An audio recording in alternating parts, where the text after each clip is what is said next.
All right, so the first vehicle I wanted to come see after selling the Cybertruck is the Hummer EV. Now, this is probably one of the older EV trucks, SUVs that's out on the market. I believe the Hummer made its debut in 2022. I'm gonna be honest with you, I've always wanted a Hummer, so there's that factor for me, but I'm gonna try to put all that to the side. I wanna just look at the vehicle, see how it compares to the Cybertruck. There's a few things that really are important to me. I think number one is range. Space. I'm a little bit larger guy, I guess you could say. I'm not, the average size, so space is a big thing. Right now I'm driving the Jeep 4xe and it's very tight. I did a road trip to Vegas and also Arizona recently, and I was very uncomfortable for that period of time. So space is a big thing, range is a big thing, off-road capabilities is a big thing. As you can see, the Hummer here, you have some recovery points here. You have a skid plate up in the front, which is nice for off-roading. And then if you come around the side, really nice thing about the Hummer as well is it comes, even though this one in particular has 22-inch wheels, it does have large tires and off-road tires straight from factory, so that's really nice. I do like the fact that it has air suspension, which is really nice. So those are all things we're gonna cover in this video. But yeah, we're here at Mark Christopher Chevrolet in Ontario, California. So if you're in this area and you wanna check out their vehicles and possibly buy one, come check them out. But this is gonna be the first vehicle we're looking at since I sold my Cybertruck. Ted, you mentioned, that releases the rear door. Oh, now it actually didn't open on the first time, so they don't open all the way. Interesting. That's cool. One thing to note as well is that it has a hitch that's accessible. It's not hidden behind some type of cover. Right. As well as the power. So you've got your 4 and 7 pin connectors there. So pretty much anything you'd want to utilize electrical. Yeah. Yeah. I was towing with my Cybertruck. So, and then we have buttons for the rear seats. One thing I noticed as well, is this a mat built in? This rubber mat? Yes. I like that. Yeah, so that's not an accessory. If you notice a lot of the little calls to, like, the history of what they were going for is like, the futuristic part. Yeah. Everybody knows the old gas homer. This is the EV moving forward in the future. But all of this is kind of like resonates with like the moon landing. Yeah, yeah. Like that. That's what I was gonna say. It looks like moon terrain. Yeah, that's what they were shooting for. And then we have some storage down here, which is nice. One thing I like is right here. If you come in, there's an outlet, and the reason why I like that is I could put my fridge back here. You know what I mean? And you got hooks. And you have tie-down points.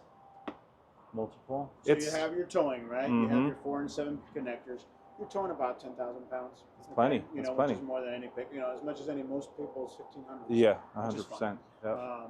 And then you saw the seats go back. You can buy accessories for like a cargo net or a privacy shade, things like that. Yeah. Again, to close it, you're just going to go ahead and push that button again. Oh, okay. Now, there is a mobile app like you had in your Cybertruck, for example. You can go ahead and lock and unlock the car. You can open this lift gate. You can do a remote start from your phone. Nice. Which is nice, Nice. I can go ahead and set the climate, with that remote start. Somebody left their sunglasses in there, I can unlock it from the phone because I'm not around. Come on over to this side and then depress the door there. Oh, sorry. Oh, there you go. It's going to give you access to the charge port there. Okay. You open up there, you have your DC fast charger. So the DC fast charger, the nice thing about that is that I can go find a local DC fast charge station, and I can put approximately about 100 miles in range in about 10 minutes. There's an adapter that we've partnered with Tesla that you can get. I was just going to ask. OEM GM adapter. You can go on Amazon and buy one, but you don't want to compromise warranties for $225. Might as well get the real deal. And you can plug into this DC fast charger at any of the public stations for Tesla, right? Okay, they have a great network. You can go in there, pull in there, charge, again, get yourself that 100 miles in 10 to 15 minutes. Yeah, yeah. You know, that's really nice. Well, little details, right, like this. Oh yeah, you no, know, we noticed that. Little patriotic, you know, that's kind of we cool. like that. So I'll go on this side, peek in there, but I'm going to go on the other side. If I go to the other side, what you're going to see is obviously the legroom. Fine, right? Here, fast charge USB and standard USB. Okay, heated seats, and then your climate control. But it's just nice to have the fast charge and the dual ports, you know, the traditional USB ports. You do have that slight recline if necessary, you know, so if you're on a trip, and then you can kind of see. Oh, that's nice. I put this one up so you can kind of see just a little bit. It helps. You know, if you're going to Vegas and making that run, that's fine, you know. So we're going to Vegas, is what you're saying? You can, you know. No, I said us. We're going to Vegas. It will be my last day at work. One of the nice things, though, is like, you know, these roofs are removable. Panels, so if you want to have that kind of, you know, you pull up in a Jeep, for example. Yeah. You know, you want to have that experience of the open air, you can. So these panels are removable, simple as that. Okay. Oh yeah. And they're lightweight. They are very lightweight, and they can be placed in the front of the vehicle. The front of that. Just go ahead and here, I'll take it from you. I'll just lean it over here. Or you can just lean it against them. Yeah, we don't want to damage it. No, that's. So for that person that's looking for like that, you know. That it's not necessary, but it's cool. Especially for off-roading or doing something like that. I mean, aside from the practicality of having an electric vehicle, you know, not having to spend gas, not having to do oil changes, you know, there's so many EVs out there, but this is the one EV that is, you know, that doesn't kind of blend in with the ocean of EVs. Yes. You know. No, when you see this going down the road, you know what it is. Yeah, exactly. What are these seats? It's not leather. It's not cloth. What is this? I like it. Yeah, no, it's kind of like a synthetic one. Okay. I'm sure. I don't know exactly the terminology for it, but that's my, you know, description of it. So this kind of already gives you an idea of that open air feel. If you were doing that, okay? You see the large display, okay? What I will point out is some of the technology. So I talked about me having the fused vertebrae, not having much mobility. Your traditional glass mirror that you look at is limited, right? You can only see so much on a piece of glass. Yeah. But more so if we pull out when we drive here shortly, you'll flip this switch, and the HD camera mirror that's affixed to the back of the car is going to give you a wider, it's like almost 200% more peripheral vision. So the nice thing about that is that if I'm at nighttime, I can make this brighter. I don't see too well at night, but if I want to increase my peripheral vision, I can. I can see more, and it's you'll notice a difference. No, it's so one thing that we're going to get into this. So one thing with the Cybertruck, I'm not sure how familiar you are with the Cybertruck. They have a mirror up there that's like this big, literally. Tiny. Is it glass? It's a glass mirror. Okay. And one of my biggest gripes that I've said many times, that's why he was laughing on my channel, is I don't understand how I bought a $100,000 car and they don't put a little screen like that. Why did they give me this little mirror and they didn't give me a screen? So that's why immediately before you even pointed it out, he looked at it and he looked at me because I didn't realize it had it. And it's like something as simple as that goes a long way. Whether you're driving a big truck or a big SUV, this is a godsend. It's very helpful because if I could see more, then at face value, maybe I'm a little safer. Of course, right? Of course. Do you want me to put the panels back on for the drive? Yes. You need to get in the back. The back is just incredibly comfortable. You know, when you guys showed up, I was told to go outside and look for 2 tall guys. Okay. So it is important for you to get a feel for what the space is like in the back, because somebody that's taller can, you know, speak better on it than somebody that's shorter.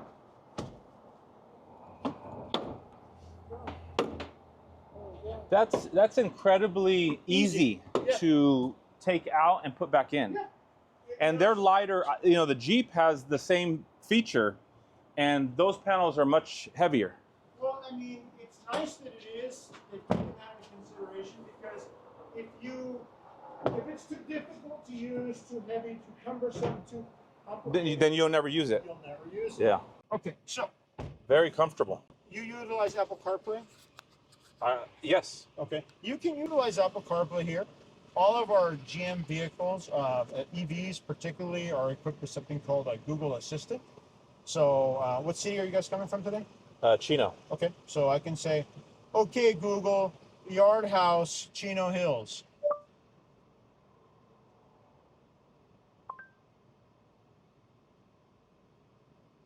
All right, Yard House.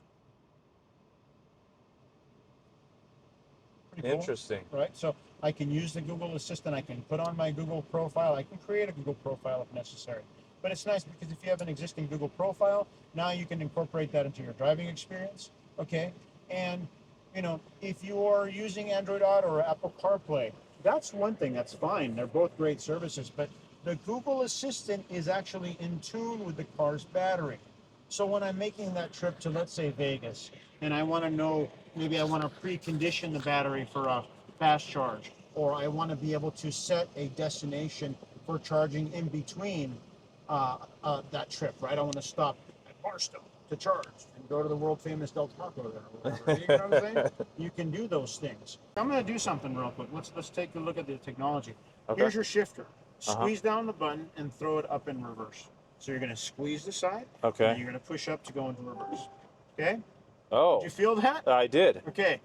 I got a little concerned. I was like, well, Zach, what are you doing? So what are you feeling right now? I'm feeling someone grabbing my Your seat? Your bottom is vibrating. Yeah. I don't know about you, man, but if my bottom is vibrating, you got my attention, right? Yeah. So, 100%. although a lot of different cars have a lot of, great technologies, a light, a bell, or whistle, that haptic feedback, that vibration does two things. One, it's quiet. It's not a nuisance. You're not going to ask me, Alex, how do I turn that off? Because of the sound or the blinking noise or whatever. Yeah. If my seat is vibrating, it's visceral. It could be the shopping cart at Stated Brothers. It could be the dog spot, God forbid, a child. But I'm going to stop what I'm doing. So that's something I really love to share. Yeah. Okay. Yeah. And then you have this supplemental bird's eye view to go along with your rear camera, right? Okay. I can look down on the tow hitch. Oh, okay? I like that. Okay. Here's the nice one. So if I'm backing into a parking spot, I can see how much space there is. So nobody wants to door ding my beautiful new car, right? So I can negotiate, hey, this is how much space I have on each side when I'm backing up. Now I'm forward, right? I'm going to Yard House I'm going to park at shop at Chino Hills. Turn the steering wheel. I'm going to downtown, Upland, or I'm going to Victoria Gardens. Imagine that's the curb, and I'm driving. I could see how close the proximity of the tires and the wheels to the curb, so that I'm not road rashing my brand new vehicle. Okay. I've got a bird's eye view that's enhanced, front and back. You notice how when I toggle, it gives you that front and back. And I keep getting my... Yeah, that's because we're in the reverse version. You can add additional cameras if necessary. I've got customers that have horses in Norco and they have a horse trailer. They can buy a cable, they can affix a camera inside so they can watch the horse as they're driving. See, I like that. They can look inside their motor home if that's, or travel trailer, So, and then you see the notification there as you're driving. I know GM has their iteration of their Cruise. Okay, Super Cruise. There you go. I couldn't think of the word. So I want to test that if that's possible. Yeah, because I'm curious about that. Yeah, that Jeep doesn't have anything, and that's killing me. Let's bring up our windows, and then so let me mention one thing about Super Cruise. So Super Cruise is strictly on the highway. Yes. It's not used on the streets. Yes. But everybody's been on that vacation where they drove a long way. Oh yeah. And when they got there, the first thing they wanted to do is take a vacation. They wanted to throw themselves on the bed. Okay. So in Super Cruise, now I can take some of that stress off of myself. Right. And here we're gonna make it right. And with that Super Cruise, not only am I driving, but I can lay my arms down, take my feet off the pedals, and get to my destination, hopefully with a little less stress, involved. We will try the Super Cruise There's your There, the that previous vehicle. that was me. Let's make a left here, though. I want to point out a couple things here. Okay. For you, we'll just take a real quick. I want you to pick up some speed on a turn. So it drives like you feel that, you know, the size of it, and in a good way. There's a door back there that might be open, guys. Oh, there's that door. Yep. There we go. Okay, where am I going? Straight ahead. Okay. Yeah, please share what you feel, you know, pros and cons or comparisons to what you previously. No, it's I like the size.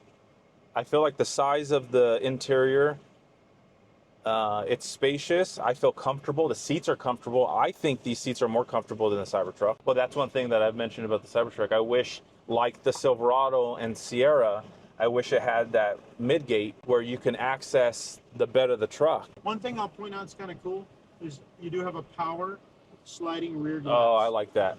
You know. So you don't have necessarily the moonroof. Sure, yeah, here we go.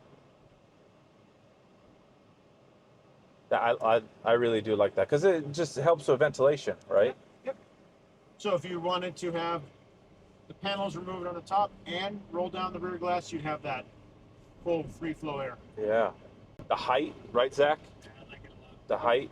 I'm glad you mentioned that. We're going to show you the ride height adjustment that you can do with the suspension. Nice. I can't help. I want to punch it. Please do. Right.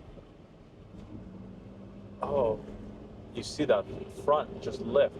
So it doesn't have the same immediate torque as the Cybertruck, but it feels less speedy and more like strength. I don't know if that makes sense. It feels like muscle. The muscle, there you go. Just the way it lifted in the front, I don't know. It was satisfying. Now you talked about turn radius, right? Yeah. Large vehicle. Let's go ahead and put the four-wheel steer back on. Did you want to get out and film the... I think that's a good idea. And the filming of the suspension should be done outside too. Okay. Because you sitting and I in here and watching it go up and down, we're not going to notice much. Whereas outside, you'll see the wheel well, like, expand. Okay. So go ahead and turn a little bit to the right here, and then just go ahead and cut it. You got it. Go ahead. Cut it all the way. Cut it hard. Look at this. Yeah. You actually have room to play with. And we're going to do the suspension as well if you want to get on the sidewalk or on the grass. Yeah, pulling over here. So, believe it or not, the turn radius on this Hummer is that of an Equinox. Wow. Equinox is similar to your, Toyota RAV4 or your Honda CR-V. It's that much of a turn radius of that vehicle, small, significantly smaller, right? Okay, so now we're going to try the adaptive air ride suspension. So we're going to go ahead and we're in park. So right now it might be sitting at its lower level, right? Mm-hmm. So let's go ahead and we're going to go ahead and raise the suspension. We're going to go to the increase. We're going to do the increased ride height right now. So focus on the wheel well, but also you'll start seeing the vehicle start to raise.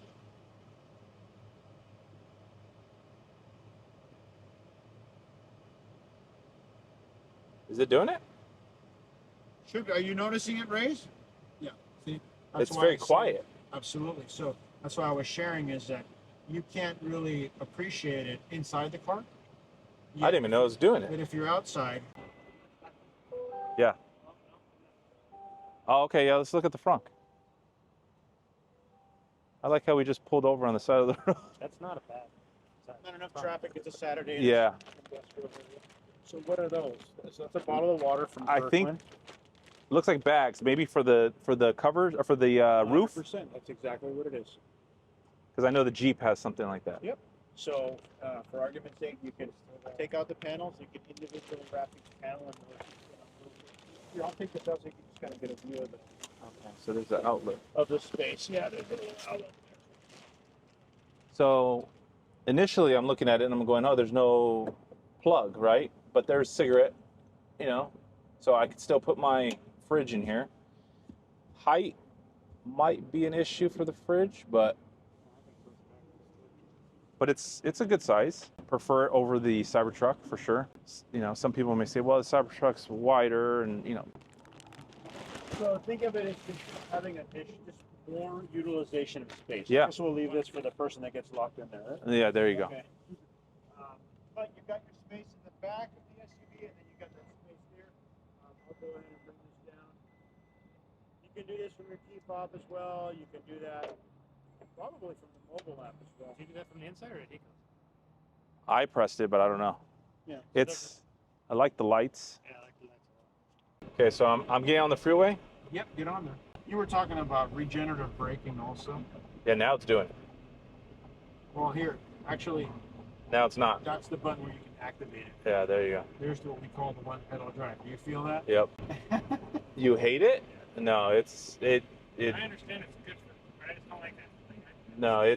Once you get used to it, you love it. It has its merit, you know, so it's just a matter of utilizing it and seeing its benefit, you know, not having to brake and drive and brake and drive. Now, as far as the Super Cruise, Yeah. so let's see. You see that little the cruise control button, right? Traditional. Hit the cruise control button first. Okay. Okay. Uh-huh. Okay, you hit it. Yeah. Okay, now hit the one next to it. That's a Super Cruise. Super Cruise is unavailable. Okay. Turn on adaptive cruise control. So yeah, turn on the adaptive cruise control first. Okay, now try it. Okay, Unavailable. So you got to hit the regular cruise control button. Okay, now adaptive is on. Now hit the Super Cruise. Unavailable. Okay, get into this lane. And now try it. Now try that. There it is. Hold it. Oh, it came up for a second. Hit it again. Sorry, I wish I was hands-on with it. I mean, it's a little tricky sometimes, but Yeah, we don't want to. hit it one more time. Hold it down. Okay. Now hit it again. There you go. Now it's engaged. Okay. So right now it's set for 18 miles per hour. You can increase the speed by pushing this. Okay. All right. Where do you see that? Oh, down there. Okay, Yep. I see it. So that'll increase it or slow it down. Now you can just play safe and just have your foot ready if you needed a Of brake, course. right? Of course. But you should see it. Go ahead and increase the speed. And we want to see the traffic slow down in front of us. Just taking it to 65. Yeah, okay. And then it's probably keeping it safe distance right now. But as you can see, it's all the steering wheel's controlling itself. You're not having to accelerate. You're not having to brake. And it'll come to a complete stop. But you see the brakes are being applied. Yeah. You know? No, I do have to get off on this next Yes, just because that's I fine. want to respect what Yeah, of they're course, doing. of I course. don't want them to think I'm playing Of course. funny. So you can go ahead and push down on grab the steering wheel. Yeah, there you go. And you just kind of take control of the Super C. It says Super Cruise no longer available because you've taken control, right? You Yep. took the initiative Yep. to drive. No, that's, it's something that I was just in Arizona and Las Vegas on 2 separate weekends, 2 separate trips without the Cybertruck, and I'm using the Jeep, and I quickly realized that I missed the full self-driving. So if the Super Cruise is available to me, then that would be much better than what I was dealing with the Jeep. So you got a small taste of it, but at least you saw it in action. Yeah. You know? Again, that Super Cruise is strictly for the highway. The regenerative braking, so if I turn here, this dial here, will let me go to different options. So you have off-road, Okay. terrain mode. Okay. Crawling around. The terrain mode is the one that we had to use to get to the optimum ride. Makes sense. Tow haul. And there's your normal. So how do you do all that? You Turn just, the dial. Just turn the dial. but to get to this menu, That's it. I just start turning it? Yep, you got it. Easy as that. All right, so as you guys saw in the video, we've checked out the Hummer, we've test drove the Hummer, and so now I want to kind of give you guys my final thoughts of what I like and what I don't like, and then, where am I at, with the Hummer? Is this something that I feel comfortable replacing the Cybertruck with? So first things first, one thing I really like, as I said in the intro, was the fact that it's already just off-road ready, right? You have the tires, you have the recovery points, you have the air suspension, you know, in the infotainment center, there's already off-road settings and things like that. I like the space of it. I felt comfortable inside of it. I felt comfortable driving it. The back seat, I think, is really nice. I love the fact that the seats recline slightly, but I think that makes a world difference. Wouldn't you agree, Zach? 100%. I think that was really amazing, because I could see myself doing some of these long road trips with my family, with my boys, and then being able to be very comfortable. Like I said in the intro, I just did a road trip to Las Vegas where I had both my boys in the back, and they were both pretty much complaining about how they missed the Cybertruck, and you know, rightly so. So I really like the fact that this has a lot more space. I love the fact that in the front there's power, so I can put the ice cold fridge up in the front. It's powered, and that's going to be its home, which I really, really like. And if not, if I don't like it for some reason, if it doesn't fit, because I was kind of concerned about the height, is I could put it in the back. So, you know, if this was a vehicle I was to go with, I like that. I like the fact that I could put it in the front, I could put it in the rear, and it has its home. So that's really cool. Now let's kind of talk about, oh, real quick. I love the panels, how these panels come off, and I'll be honest with you, this is a big car, and the Jeep 4xe, the panels come off in a similar fashion, but these are a lot lighter, which I found pretty impressive. Now, in regards to the things that I don't like, the range isn't great. It's about 312, 314 miles on a full charge. And the problem with that is the battery size is huge, right? It's over 200 kilowatt hours. The problem with that is when you go to charge, your charging times are longer, your charging costs are more. So you're spending money there. You're spending time there. And so the range, I wish the range was more, but you're still in the same range as a Cybertruck. So I guess it's semi-even, other than the fact of the charging time and cost. But just distance-wise, it's even with the Cybertruck. So I guess it's okay. I was hoping for more, though. The thing that I didn't like is when we were on the highway, which is just right there, the fact that we tried to enable Super Cruise, and it was a little finicky. It's not as quick as full self-driving on the Cybertruck. That you just press the button, you're off and running, right? Also, Super Cruise is exclusive to highways and not city driving. Not a big deal, because I think I use full self-driving mainly when I'm on the highway, but I did use it on city driving. So overall, I think that's a negative. The Super Cruise was a little janky. It was hard to enable. Maybe if I was to buy something like this, whether it was the Sierra EV, the Silverado EV, or the Hummer EV, if I bought a GM product and I had to live with Super Cruise, I could figure out how to do it quickly. I learn it, but as of right now, first test drive, it was a little janky, to say the least. So I wasn't too impressed with that. But overall, I think what I would say is I love the looks, I love the capabilities, and there's some small negatives, but overall, I would say it's a solid vehicle. Zach, what do you think? I mean, it was, you were in it, you were in the back seat, comfortable, right? 100%. Comfortable, plenty of space. And so overall, I'd probably give it a solid B+. The ride was smooth too. Yeah, driving it was really, really great. The I felt great. felt like muscle instead of Yeah, the acceleration wasn't like a Tesla where it's just that immediate, you just like a supercar. It was a little slower, but it felt stronger, you know, more muscle, as like Zach said.